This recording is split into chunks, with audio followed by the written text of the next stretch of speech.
Do you know the real story of the all-female army that inspired both the Dora Milaje from Black Panther and the Woman King? From modern-day South Benin, from the years 1600 to 1904, existed the Dahomey Kingdom. They were developed among the Fon people, or the Dahomeans, who are now the largest ethnic group in Berlin.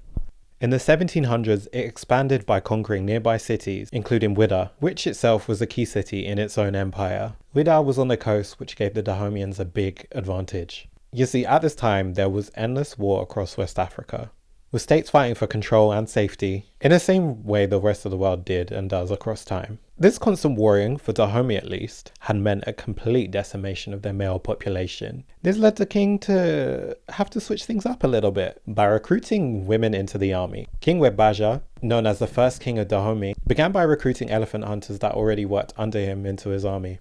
Over time, more women joined the military. Some are rifle users, others archers, some more even spies. They are known by many names, including that Ahosi, which means king's wives, or Mino, which means our mothers. And ain't that right? Because I know my mum could fuck a bitch up.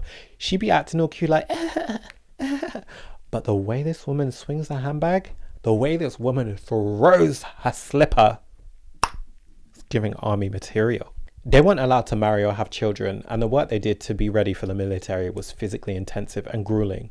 One of the exercises had them storm and run up a big wall covered in thorny vines to toughen their skin and make them indifferent to pain. And I can't lie, given their reputation, I'll say it worked. They were excellent at hand-to-hand combat, using weapons that are kind of like machetes. And they were so fucking stacked that when they were on the battlefield, wearing matching apparel to the few men that were left, the Europeans they would later come to fight couldn't actually tell between them which ones were the men until they got close. And I guess they saw those titties as they cut them down.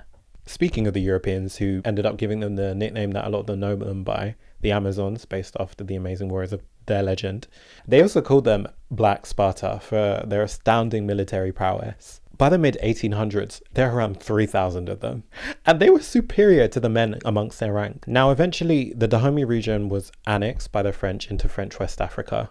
But thankfully, they gained independence in 1960 as the Republic of Dahomey, and that renamed itself Benin in 1975. The reality, though, is it is going to take some time to repair the damage that the French did while they were there. But the legacy of women fighters still lives on happily in the country, of course. And now, over here as well, with stories like Black Panther and the Woman King paying homage to them.